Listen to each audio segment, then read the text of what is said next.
அண்ணன் பேசணும்னு நான் விருப்பப்பட்டேன். ஒரு சின்ன இன்சிடென்ட் தான். அண்ணனை சந்திக்கும் போது இங்கே வந்து என்கிட்ட ஒரு புத்தகம் வாங்க வந்தார். உண்மையில் சொல்லணும்னா அவர் எழுத்தாளர் எதுவுமே இல்லை.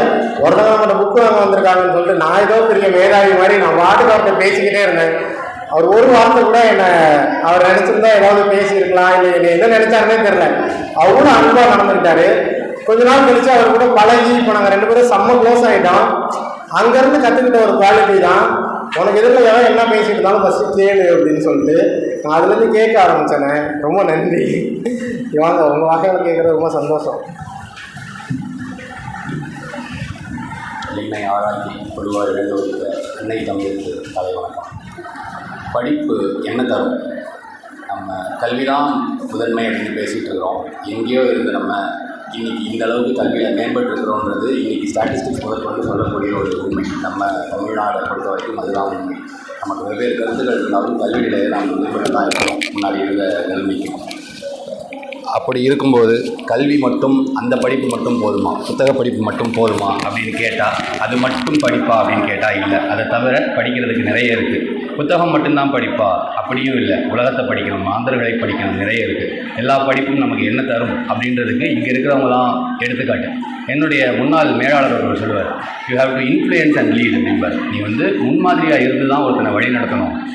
சொல்லுக்கும் செயலுக்கும் இடைவெளி எவ்வளவு குறைவாக இருக்கோ அவ்வளவு அந்த அளவிற்கு நீ மக்களால் ஏற்றுக்கொள்ளப்படுவாய் அப்படின்பார். அதுதான் இங்கே வந்து பேசினவங்க எல்லாரையுமே நீங்கள் பார்த்துருப்பீங்க. ஒவ்வொருத்தரும் பேசும்போது அவங்களுக்கு எவ்வளோ தெளிவு இருந்துச்சு, அவங்க சொன்ன கருத்தில் எவ்வளோ உறுதி இருந்துச்சு.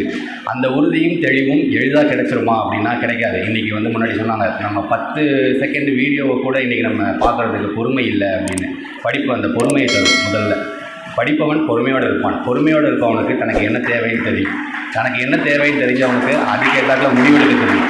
முடிவெடுக்க தெரிஞ்சவன் அதை வந்து வெற்றியாக்கிறதுக்கு உழைப்பான். அந்த உழைப்பு தான் அவனுடைய இலக்கை வந்து அவனுக்கு பெற்றுத்தரும்.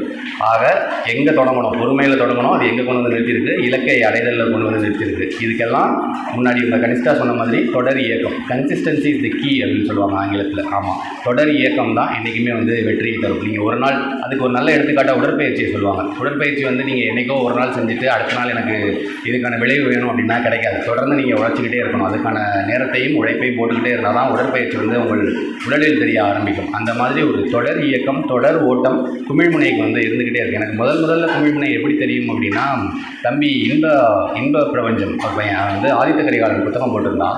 அந்த புத்தகம் வந்து வண்டியில் வந்து தொங்க போட்டு அது ஒரு ஃபோட்டோ எடுத்து அனுப்பிச்சிருந்தாங்க.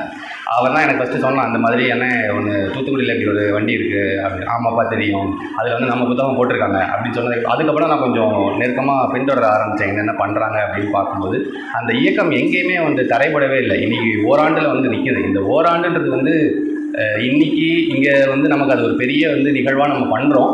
ஆனால் இது தொடக்கம் மட்டுமே அப்படின்னு எடுத்துக்கிட்டு இவங்க தொடர்ந்து ஓடுவாங்க. இன்னும் பல ஆண்டுகள் இது தொடரும் அப்படின்றதுல எந்தவித ஐயமும் இல்லை. அந்த தொடர் ஓட்டம் இன்னும் பல எழுத்தாளர்களை உங்களிடம் கொண்டு வந்து சேர்க்கும், உங்களையும் உலகிடம் கொண்டு போய் சேர்க்கும் அப்படின்றது தான் நான் பார்க்குறேன். சைமன் சொன்னாங்க, அவர் என்னென்னு வேறு நான் அவர் என்னென்னு ஒரு ஐயம் வந்துச்சு, யார் தான் பெரியவங்கன்னு கேட்டுருவோம் அப்படின்னு சொல்லிட்டு டேட் ஆஃப் பர்த் சொல்லுங்கலாம் கேட்டேன். அவர் தான் உண்மையிலே அண்ணன், நம்ம தம்பி தான். இது எல்லா புத்தகமும் நம்ம அப்படியே பதிப்பிச்சிடுறது கிடையாது. நம்ம வந்து நமக்குன்னு ஒரு டீம் இருக்குது, அவங்க படித்து பார்ப்பாங்க. நமக்கு ஒவ்வாத கருத்துக்கள் அதில் இருந்தால் நம்ம வந்து பதிப்பிக்கிறது இல்லை. தயங்காமல் நோ சொல்லுவோம். அந்த நோ சொல்கிற பழக்கம் எல்லாருக்குமே அவ்வளோ எளிதாக கை வந்துடாது. நோ சொல்ல தெரியணும், நோவை ரிசீவ் பண்ணவும் தெரியணும். ரெண்டுமே இருக்குது. ரெண்டுமே வந்து இவங்க பண்ணிக்கிட்டு இருக்கிறாங்க. எல்லாருமே எழுத வர்றவங்களை ஊக்க ஒரு வழி அவங்க எழுத்தை வந்து எல்லார்கிட்டையும் கொண்டு போய் சேர்க்கறது. ஆனால் அதை விட இன்னொரு வழி இருக்குது. அவங்க இன்னும் மேம்படுறதுக்கு என்ன செய்யணும் அப்படின்னு பார்க்கணும். சில கருத்துக்கள் இவங்களுக்கு ஒவ்வாத கருத்துக்களாக இருந்ததை பதிப்பிக்காமல் இருக்கிறது வேறு. சில கருத்துக்கள் இன்னமும் முதிரணும் அப்படின்ற ஒரு இதுக்காகவும் அந்த எழுத்தாளர்கள் இன்னும் கொஞ்சம் நல்லா எழுதி பார்ப்போம் அப்படின்னு சொல்கிறதும் இருக்குது. ஏன்னா இன்றைக்கி வந்து ஒரு கருத்து நிலவுது, யாருனாலும் பதிப்பிக்கலாம் அப்படின்ற மாதிரி ஒரு நிலை வந்து இன்றைக்கி வந்துருச்சு. ஆன் டிமாண்ட் பிரிண்டிங்லாம் வந்ததுக்கப்புறம் அப்போது ஒரு கருத்து வந்து இருக்குது. இப்போ நினச்சா புத்தகம் போட்டுடுறாங்க, எழுத்தில் வந்து என்னெல்லாமோ வருது அப்படின்ற ஒரு கருத்தும் நிலவுது. அதை வந்து குமிழ்முனை அதுக்கு இசைவு தரமாட்டேங்குது. எது அச்சேர தகுந்த எழுத்தோ அது மட்டும்தான் அச்சேரணும், அது மட்டும்தான் பதிப்பிக்கப்படணுன்றதுலேயும் அவங்க வந்து கவனமாக இருக்காங்க. அதுவும் அப்படியே தொடரும். இந்த ஆண்டு வந்து பதிப்பித்த புத்தகங்கள் எல்லாமே சொன்னாங்க. இறுதியாக இந்த ஆண்டு விழாவுக்கு முன் கொண்டு வரப்பட்ட புத்தகம் இது, நாதமும் நாதமும் ஒரு நாதம் அப்படின்ற ஒரு புத்தகம். அண்மையில் மறைந்த நம் எழுத்தாளர், மண்ணின் எழுத்தாளர் நெல்லையின் வரலாற்றை தம் பதிவுகளில் தம் எழுத்துக்களில் எல்லாம் தொடர்ந்து சொல்லிக்கொண்டே வந்த எழுத்தாளர் நார்மநாதர் அவர்களின் நினைவை போட்டும் ஒரு புத்தகமாக இதை கொண்டு வந்தோம். இதை ஏன் இங்கே சொல்கிறேன் அப்படின்னா, இது ரொம்ப குறுகிய காலத்தில் கொண்டு வந்தாங்க. நான் எழுதுறதுக்கு அதுக்கு கூட ஒரு 10 நாள் எடுத்துக்கிட்டேன்னு சொல்லலாம். அவங்க கொடுத்ததுக்கப்புறம் அடுத்த நாள் அது வந்து லே அவுட் வடிவமைக்க போச்சு, அட்டைப்படம் வடிவமைக்க போச்சு. அட்டைப்படம் வடிவமைக்க கூட ஒரு 2 நாள் ஆச்சு. அடுத்து காலையில் ஃபோன் பண்ணி பிரிண்ட்டுக்கு போயிடுச்சு. அப்புறம் நண்பகலில் இது பிரிண்டிங் முடிஞ்சிருச்சு, அடுத்து வந்து பைண்டிங் போயிடுச்சு. மறுநாள் காலையில் இன்றைக்கி வந்துடும் தூத்துக்குடிக்கு புத்தகம். இவ்வளவு விரைவாக வந்து நான் இது வரும்னு நினைக்கவே இல்லை. ஆனால் இது தேவைப்பட்டுச்சு. இந்த நேரத்தில் வந்து எனக்கு இந்த புத்தகம் கையில் வேணும் அப்படின்ற மாதிரி ஒரு தேவை. அந்த நேரத்தில் அவ்வளவு விரைவாக இவ்வளவு இந்த ஆண்டு விழா பணிகள்லாம் எவ்வளவு ஒரு ப்ரெஷர் தரக்கூடிய ஒரு பணிகள் நமக்கு தெரியும். அதுக்கு இடையிலையும் இதை பண்ணி கொடுத்துருக்காங்க அப்படின்னா அன்பை தவிர வேறு எந்த காரணமும் இல்லை. நான் இதை சொன்னேன், இது வந்து எனக்கு ஐயாவோட நினைவை போடுறதுக்காக எழுதணும்னு எழுதிட்டேன். ஆனால் எனக்கு இதுக்கு விலை வைக்க மனசே இல்லை. அதை நான் வச்சுட்டேன் அப்படின்னா நாளைக்கு எனக்கு அது மனசு உறுத்தும். ஆனால் நான் விலை வைக்க மாட்டேன், விலையில்லா பதிப்பாக தான் போட போகிறேன்.